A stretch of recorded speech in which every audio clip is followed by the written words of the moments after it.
Good morning, people. This is Hemant Kumar, teacher of anthropology and political expert.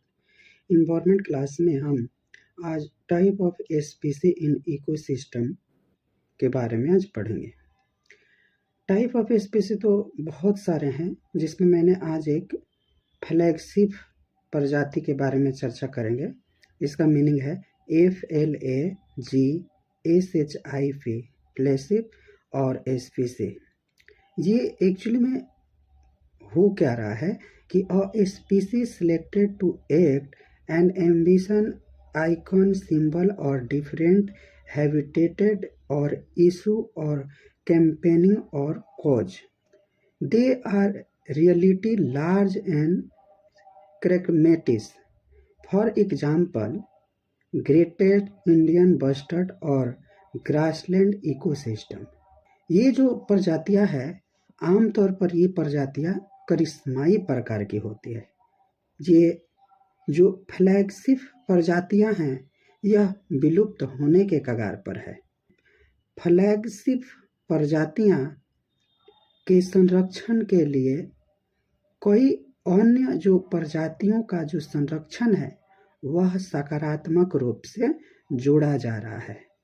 यह जो प्रजातियां हैं, इन प्रजातियों को संरक्षण के लिए जो देश है, उसमें जागरूकता फैलाने की मदद की जा रही है। और यह प्रजाति का जो फ्लैगशिप प्रजातियां हैं, इनको हम कभी कभी छाता भी कहते हैं और कभी कभी इनको प्रमुख प्रजातियां भी कहते हैं। यह जो प्रजातियां हैं, फ्लैगशिप प्रजातियां, इन्हें संरक्षण की बहुत ज़रूरत है। यह जो फ्लैगशिप प्रजातियां हैं, इनमें मुख्य तौर पर बंगाल टाइगर है, ध्रुवीय भालू है, कुआल है, पेंगुइन है, गोरिल्ला, चीता, अफ्रीकी शेर, एशियाई गैंडा, अफ्रीकी हाथी और हिम तेंदुआ। जो हिम बर्फीली इलाके में जो तेंदुआ रहते हैं, उनके लिए ये जो फ्लैगशिप प्रजातियां हैं, इनके बारे में चर्चा किया जा रहा है। इन जो फ्लैगशिप प्रजातियां हैं, इनमें ये काफ़ी विलुप्त होने की स्थिति पे है, इसलिए इनकी अब हम चर्चा करते हैं। कल हमने जो फ्लैगशिप प्रजातियां हैं, उनके बारे में पढ़ा था। आज हम कीस्टोन स्पीसीज के बारे में पढ़ेंगे। कीस्टोन स्पीसीज का मीनिंग है KEYSTONE, कीस्टोन स्पीसी, SPECIES। ये जो जीव होते हैं जो किसी परिस्थानिक तंत्र में अहम भूमिका निभाते हैं, ये keystone species. It plays an essential role in the functioning of a structure of the ecosystem. Its dependence cause significant change in the ecosystem. For example, honeybees through pollution, tiger, elephant, and etc. मतलब कि ये जो जानवर होते हैं, जो पौधे होते हैं, बैक्टीरिया होते हैं, कवक होते हैं, ये कीस्टोन स्पीसीज के अंतर्गत आते हैं। कीस्टोन प्रजाति अपने समुदाय या परिस्थितांक पर अपने प्रचुरता के मुताबिक ज़्यादा असर डालते हैं। उदाहरण अगर हम देखें तो जो अफ्रीकन हाथी होती है, बाइसन हो गई, प्रियरी डॉग्स हो गए, ऊदबिलाव हो गया, भेड़िया हो गया, शेर हो गया, मधुमक्खिया, अंजीरी, तारा मछली, बिष्ठातन, ओकेसियन, ये सभी कौन है? ये कीस्टोन स्पीसीज है। कीस्टोन प्रजाति की अवधारणा को साल 1969 में प्राणी विज्ञान रॉबर्ट टी पेन ने पेश किया था, ये कीस्टोन स्पीसीज प्रजाति के बारे में। अब आइए हम जानते हैं कि कीस्टोन प्रजाति की अहमियत क्या है। तो ये प्रजातियां परिस्थितांकिक तंत्र की संरचना को बनाए रखने में अहम भूमिका निभाती है। ये प्रजातियां समुदाय में मौजूद कई अन्य जीवों को भी प्रभावित करती है। ये प्रजातियां समुदाय में मौजूद अलग अलग तरह की प्रजातियों की संख्या तरह तरह को तय करने में मदद करती है। अगर किसी कीस्टोन प्रजाति को हटा दिया जाए तो इससे उस आवास की संरचना और जैव विविधता में बड़ा बदलाव आ सकता है।